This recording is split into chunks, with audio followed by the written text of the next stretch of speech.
What's good? This is Y and Z. It's a discussion between the generations. That's all we do here is talk life, love, pursuit of happiness, sports, comics, music, whatever. If it's in life, we talking about it from different generational perspectives. I'm the Y, a millennial, and that young whippersnapper is the Z. I'm Jay Clark. That's Xavier Lewis. My brother, how are you this week? Man, I'm doing amazing. We in Black History Month. We got an extra day this year, so Mhm. let's just turn it up. If you're just for the people, put a fist up in the comments. If it's just for the people, just go to put the fist up in the comments. We got that extra day. That extra day, I feel like every black person should take PTO. That's just me. Do you know anybody who's a leap year baby? Yeah, I know I I know know. one. A preacher. His birthday is February 29th. One of my boys who I went to college with, his birthday is February 29th. So yeah, That's crazy. I couldn't do it. I could. It's like, I mean, don't get me, during regular years. It's like, okay, I celebrate my birthday on the 28th and the 1st. I'd But probably lean towards the first, just because you're not the 28th. Like logically, in the path of the year, right, it right, makes because sense they'll to kind of be the always first. But that makes sense. but anyway, anyways, let's get into it. We're gonna have some fun today because we're gonna talk some music. We're gonna talk Talk some. about it, brother. Talk Yeah. about it. I have no idea where this is gonna go. We're just gonna throw this bomb out there and see where this young brother or where this discussion goes. So the Grammys were this weekend, this past weekend. Everybody's got their opinions about the Grammys. Well, what was a highlight for you? You said, did you have a highlight from this year's Grammys? Um, I always love seeing my girl Samara Joy win. She is 10 out of 10. Um, but I will say, and I know this might come as a surprise to a lot of people because I don't give off that, but I was very happy to see Killer Mike rack up Okay. 3 Grammys. Like when I tell you I had his album on repeat, literally, Killer Mike is truly, he's true to his craft. But then it was like, and then you read that Killer Mike getting Arrested. escorted out of the Grammys in handcuffs. It's Citizens like, arrest. I what? heard that. What? Citizens Between arrested that guy too. last Grammy won and the time of arrest, what happened? So yeah, some So, Fugazi there, some Fugazi, because it was a citizens arrest. I've heard it was like it wasn't no real. It was like somebody pulling that old school. I'm like yeah, but definitely shout out to the R&B girlies. SZA, Victoria. yeah, Great night for Victoria. Love to see that happening for her. Definitely top tier performance from Tracy Chapman and Luke Combs. Fast yeah, Car. Like that's probably the best performance of the night. Seeing that reaction on her eyes, like you could yeah. you could see for a second she was holding it back when initially like it was like, oh no, like I can stand, but she did the damn thing. But anyways, as I mentioned, the R&B girlies had a strong showing this year, and I'm Most curious definitely. because there's always conversations about how R&B is doing. And so I think with what we saw this year with projects from like Coco, Victoria, um, Money Long was doing the damn thing, SZA with Control going so long as it did. What's y'all's thoughts on R&B right now? Like as a genre, what's y'all's thoughts about it? I feel like we're one of the generations that R&B has immersed itself over color lines very heavily for us. So I work with a young lady, she's from the Philippines. Okay. And I'll be around work just singing like little, modern day R&B songs, and she know them word for word. And Okay. I was just like, okay, it's interesting. So I think R&B, the role it plays in our generation is we recognize y'all's generation's pioneering and how y'all's generation really brought in what we deem to be R&B music today. Because Okay. it hasn't changed much from what it was then. You all changed the game of what R&B was from like Aretha Franklin and them. So y'all Mm. did. Y'all did. I mean, y'all were y'all changed the game up to me. So I think my generation's outlook on R&B will, I think it's a fine line Between what? for our R&B. And it's one that we all go back and forth. We just go from hip hop, R&B, hip hop, R&B, hip Okay. hop, R&B, Okay. hip hop. Okay. Yeah. That's what Yeah. we're steady going back and forth between. So that's why we can play Sexy Red, and then right after Sexy Red, we playing Scissor. Ooh, you said some things there, and I'm glad you said some things because that opened the door. Then I'm like, okay, I might take it here now. The fact that you say y'all feel like y'all R&B is more how'd you put it Oh, different yeah, way? I said so. It hasn't changed as much No, no, from no, the not that. R&B. Specifically, when you were talking about how a girl you work with at work. How'd you phrase it? That Oh R&B. yeah, it goes across color lines. It's not just us anymore that's ingesting the R&B. Okay, sir, we're gonna go here. Because that's a crop of bull. No, it's It's not. a crop of bull. Okay, it's a crop of bull because you've heard the argument 50 million times over the past easily 5, 6, 7 years. The question of is R&B dead? And people are Right. asking that because in the mainstream sense of what people are aware of and what people are listening to, R&B simply hasn't been existing.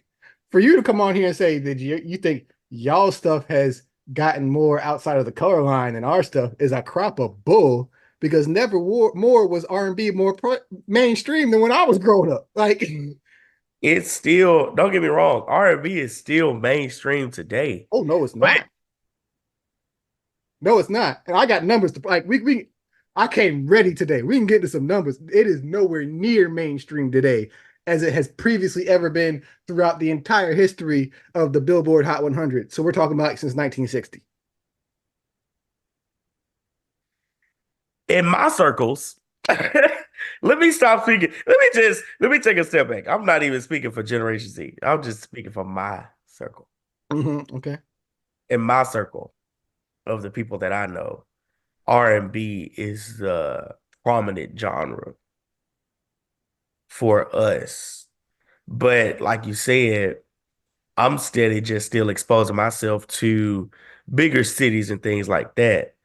And so the more I go out, and I mean, New Orleans really doesn't count. New Orleans just, they down for whatever. So I think I'd have to experience myself to different, more circles of people to really figure out if they really do be getting down with R&B music like that.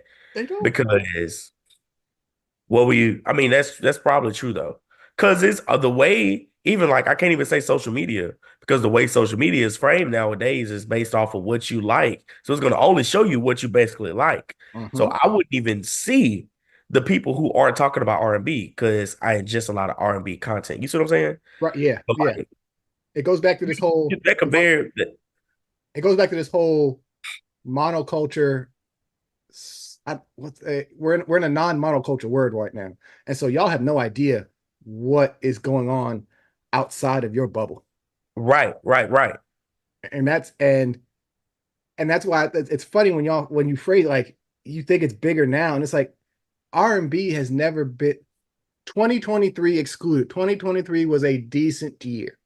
Once again, giving credit where credit is due.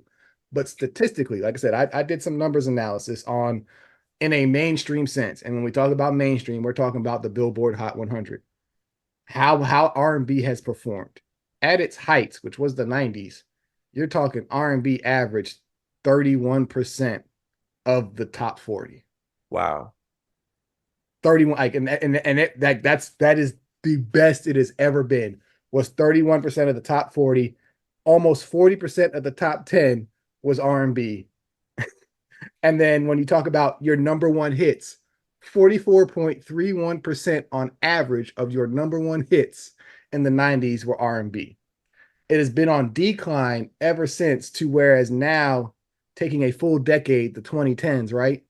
You're talking about R&B represented 10.79% of the top 40, 12.3% of the top 10, and 15.3% of the number one hits. Now, to put this in perspective, if we go back to what you would call some of the worst times because of racism and colorism in music, which still exists, but R&B was still building. So let's say the 1960s, or let's go to the 70s.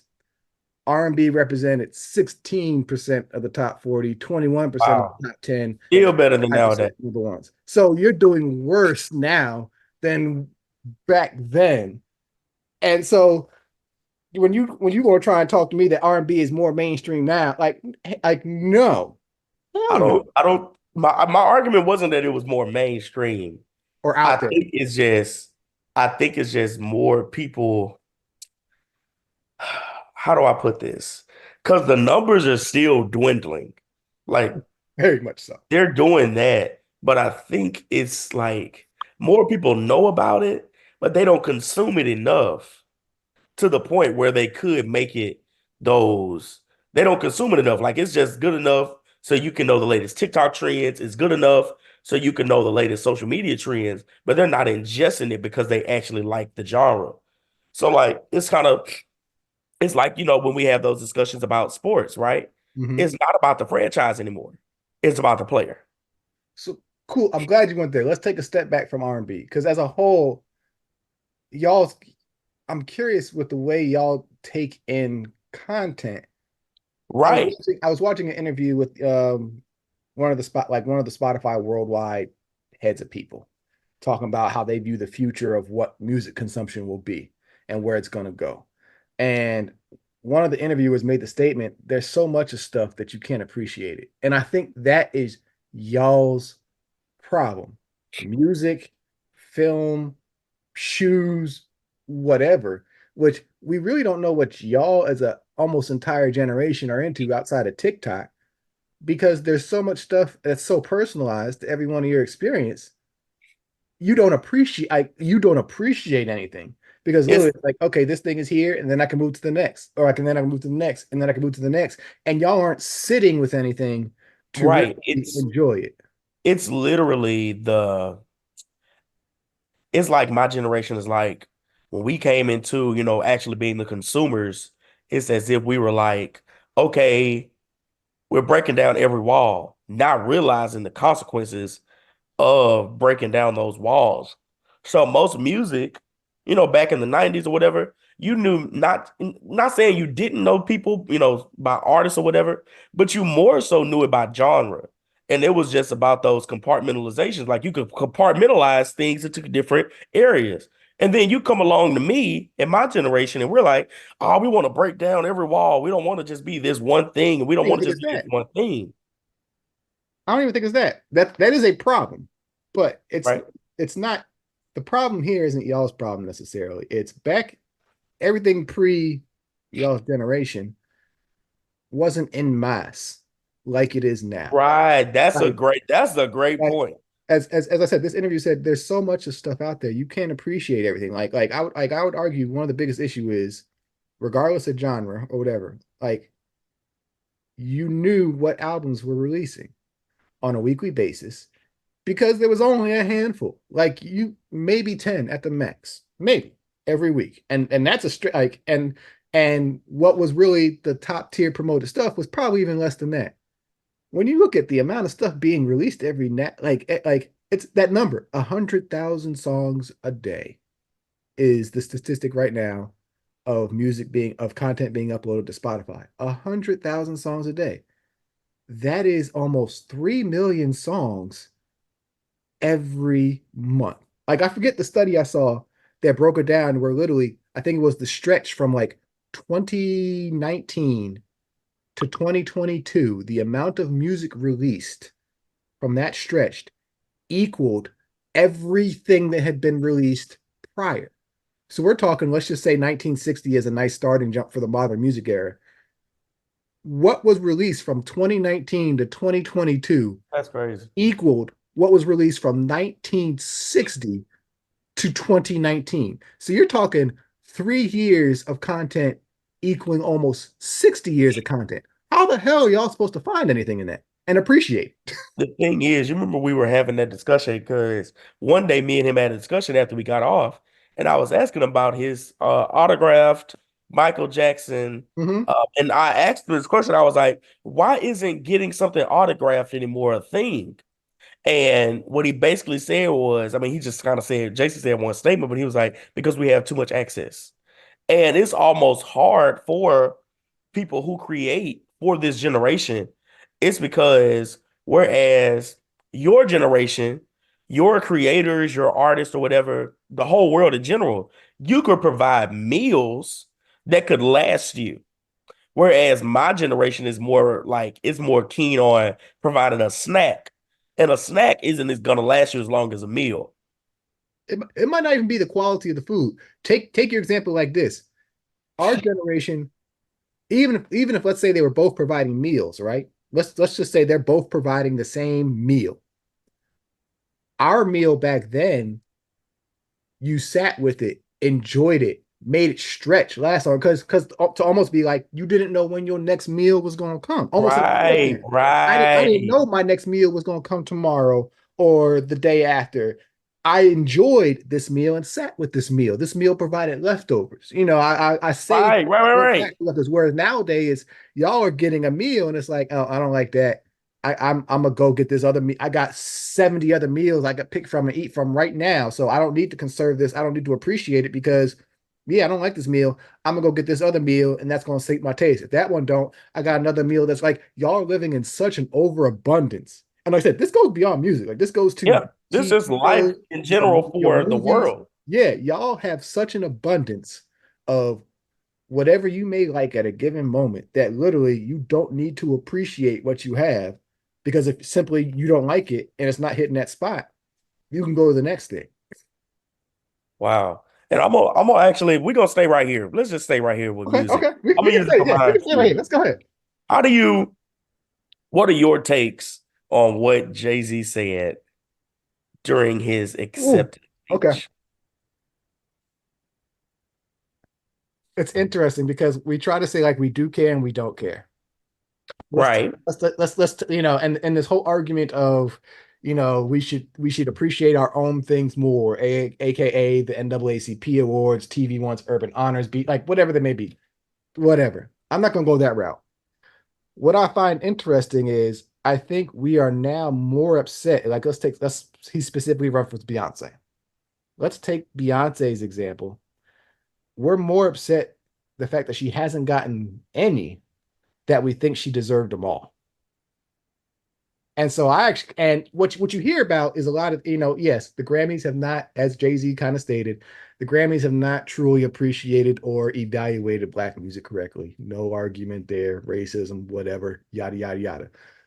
The Grammys are also very political. Not going to go there. Very. Not going to go there. I'm going to go to the aspect because I actually tweeted out the other day. I was like, I went through and looked at some of these.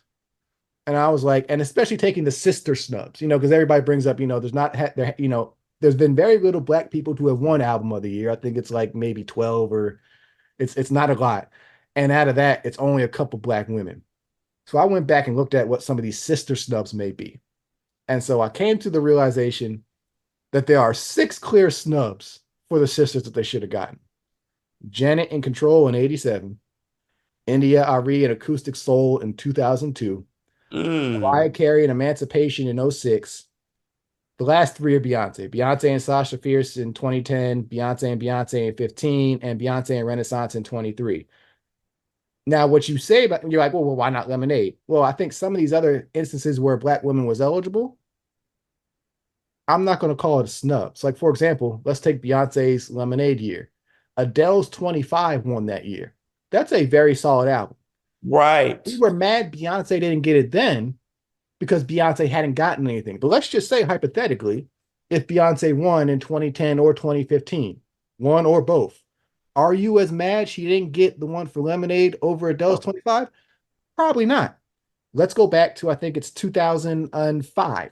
2005, which I would argue is probably the strongest album of the year category the Grammys have ever had. You What had was it?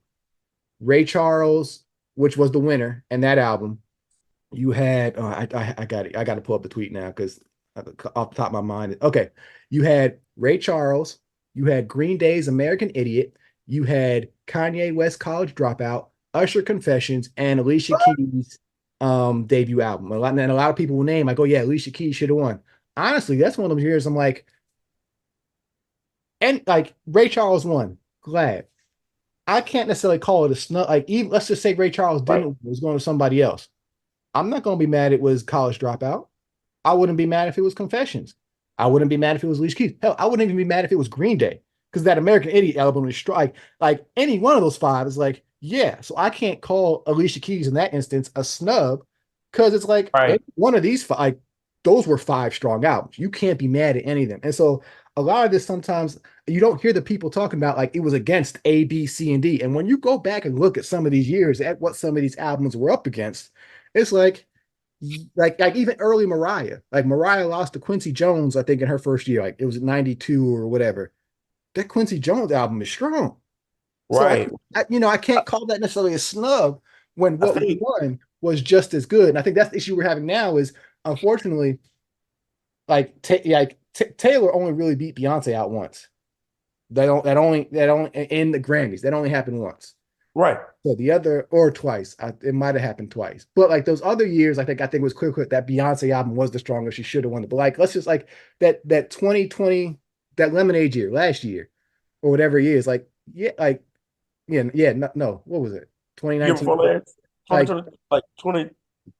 Yeah, not that might be 19. yeah, 19-ish. Like once again, I posed the question. If Beyonce had won before, you're not gonna be as mad because Adele's 25 was a strong ass album. I think a lot of what we perceive as Black people, um, I think a lot of times we just run to that or the Mm-hmm. mindset, because it's easy to run to. Oh, she was Yeah, robbed, oh, she was snubbed, yeah, and not really taking the time to figure out. Now, don't get me wrong, like you said, yeah, very much so. there were Yeah. some obvious ones, but I think we just have to do the due diligence of taking the information that we have and actually rightly dividing it to our personal lives or whatever, our personal experiences. I think, and another point, and I said this before we got on here, I got to say it again. Jay-Z was saying a lot, and I don't know what it is about 2024 so far. I feel like Cat Williams started the fire, Oh, that and it's one just going line? to keep Yeah. going. It's just going to keep going. Of this idea that 2024 needs to be this year where we're calling out those individuals who have stopped progress and stopped change. And I think even in what Jay-Z said, I think what a lot of people are forgetting is that I think the gist of what everything he was saying was he was really encouragement that even if you did not win anything here tonight, don't let that frame your mindset about what your music is. Very key point. Very key point. Because And I especially the think black artists. Yeah, right, especially. especially the more, and I think he basically made that statement because, like we were just talking about, in this day and age where there is so much to consume, there's so much to go against, there's so much to try to get nominated against. You know what I'm saying? So it's like it's extra hard nowadays because there's just so much to go against, right? So I think his encouragement to every Black artist was very, very integral because, like we said, it's so much to do, so much to consume, so much being put out. Just because you don't win this one doesn't mean that you don't make great music. And I think that's part of the disconnect, kind of going a little full circle here. Is it's in, like here, let me ask you this. For y'all, like how are you guys determining what is worth classic status nowadays? Because like taking stuff, taking Right, that's a good like getting question. away from something like the Grammys is a nice mark. You'd like to earn one, but like as many people have said, some of your greats have never won one, especially like some of this big like Prince has never won album of the year, yada yada yada. But like taking a step away from the Grammys, it's like I think part of the music was even back in the day, like the 70s and 80s, we know what great historical classic R&B is that we still listen to today that was snubbed and ignored by the Grammys. That doesn't change the fact that this was some great stuff. But once again, it was easier to identify then because we as a community could kind of come to more of a consensus around it. I'm curious now with the amount of stuff that you guys have, is it even possible for y'all to come to a consensus around something, or is it going to take the rare example like this past year we saw some rare examples of things beginning to peek through again. Shout out to Coco with I See You. Shout out to Yeah, Money with Hours and Hours, and even and now Made for Me. And then like there are some songs breaking through, but even then those ones that have broke through still haven't broken through like we're used to seeing breakthrough to like they're now everywhere. Like we are aware of them, which is a great breakthrough because we're not generally aware of things nowadays, unfortunately. right. I think, and I might get in trouble for this. Say it. I think my generation is changing out classics for viral. Now, is that a good change out? No, because if me personally, I cannot even say, don't get me wrong, the songs are great, but is someone going to be playing I See You 10 years from now? That one, maybe, maybe. And but still, like when it's a classic, you shouldn't even have to waver. Like you know that this is going to be a timeless classic. And I think my generation puts more emphasis on virality rather than making sure that this song is timeless. So I'm curious, since you was in high school in the tens, and No. it's generally Yeah, yeah, okay, yeah, yeah. That's you right. was in That's high right. school in the tens, and it's generally understood, or because just FYI, I did radio programming, I worked in Yeah, radio, yeah, or yeah. like I know this stuff, folks. Generally we come to the understanding that we say that sweet spot for a personal experience of music is like middle school through college. Like that is if you're gonna say that like that's generally your sweet spot. That's when it's most impactful to you, most resonanceful. That's when you discover it. Like that's your sweet spot. So I'm curious, being that your sweet spot was during the tens, which we kind of all come to the consensus that the tens was one of the worst decades, especially What music? in this genre of music. I'm curious, since that was your sweet spot, but was a bad decade for you. Like, what is classic from that area, from A that era? person or a song? Not people. See, that's the thing. We need to get away from artist based. Like, I can say, like, for example, I can say I'm a genuine fan, but is every song of his a classic? Hell no. No, Is every song no. in his library great? Hell no. So I'm not talking artists. I'm talking music. That could be a project, an album, or that could be a particular song. Now, off jump, I'm already like, because everybody talk about Frank Ocean. That name comes up a lot. Right. I'll say, I'm trying to figure out what year he released it because I was this is freshman year of high school Mm-hmm. when Drake released Views. Not,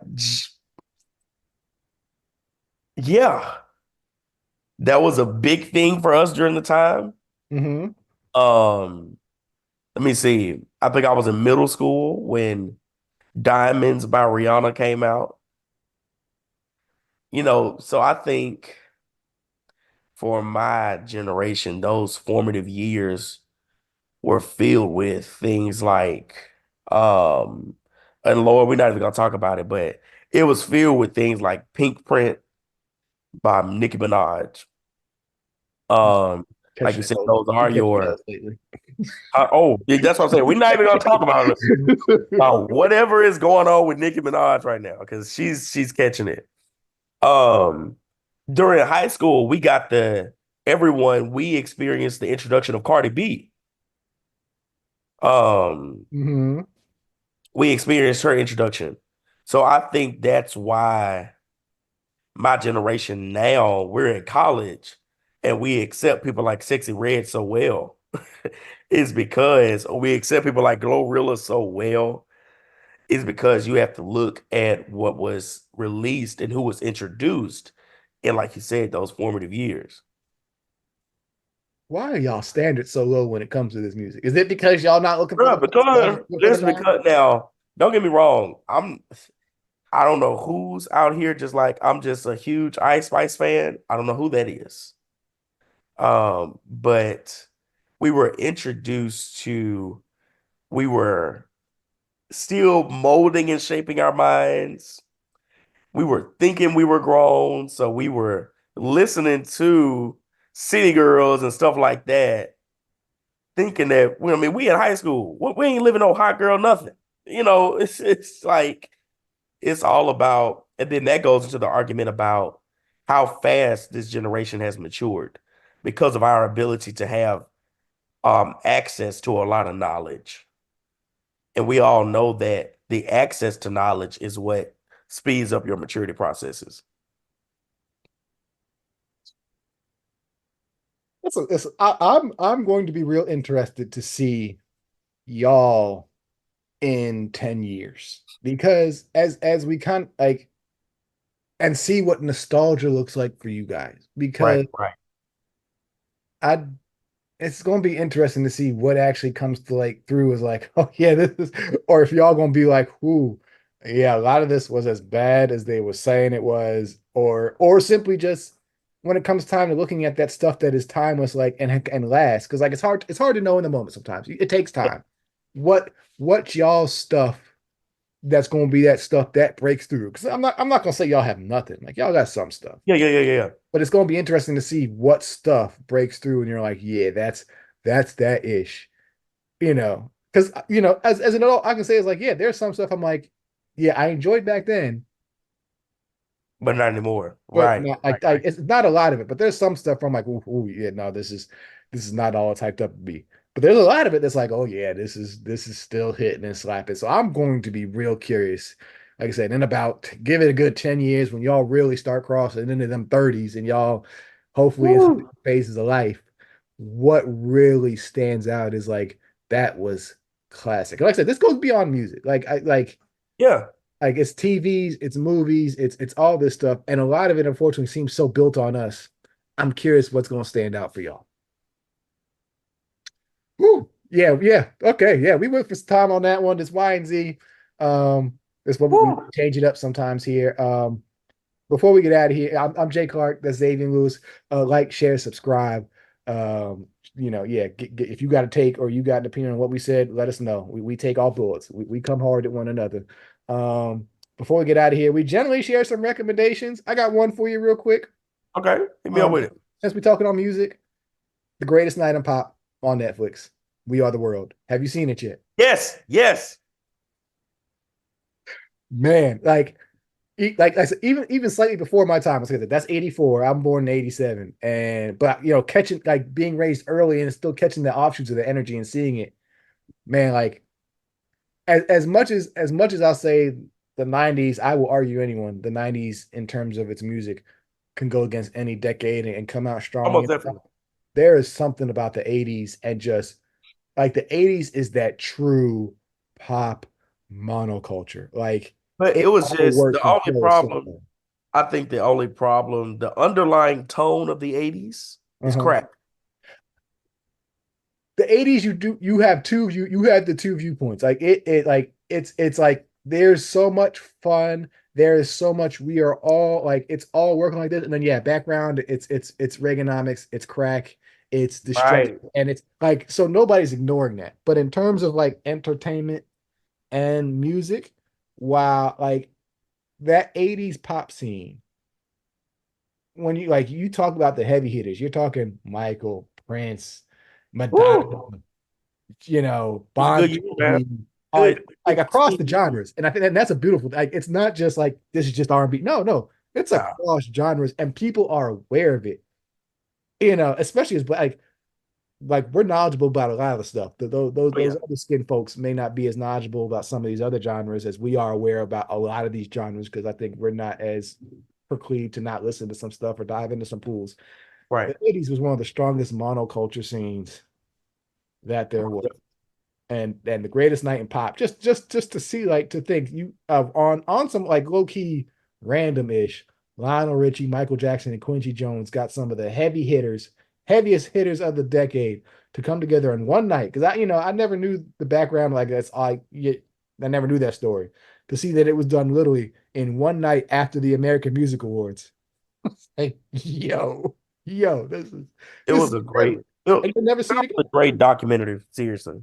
You'll never see it again. They did Slack. I know why Dan Aykroyd was there. I need somebody to explain why Dan Aykroyd was there because that has always been something people talk about when you watch the video. It's just like, Ooh, it's so Dan bad. Aykroyd standing next to Harry Belafonte. Just We so all bad. know why, but I wanted to hear them talk about it, and they didn't talk about it in the doc. That's the only disappointing side is like, yeah, oh, y'all just gonna glance over this. Yeah, I invited Dan Aykroyd and never say a word about it again. Like, okay, That's okay. crazy.